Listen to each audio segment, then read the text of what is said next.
দেখায় ও মোর জ্বালা রে জ্বালা ইয়া।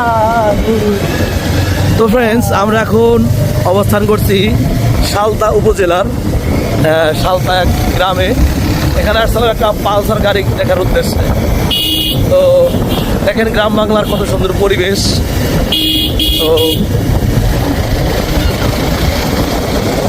কি দিয়ানি ভাই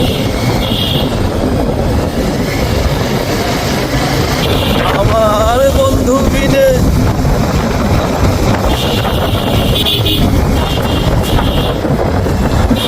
গ্রাম বাংলার দেখেন কত সুন্দর রাস্তাঘাট। আর মনে হয় যে এখানে যেন আমরা প্রতিদিন আসি, এমন একটা ভালো লাগার একটা মুহূর্ত। দেখুন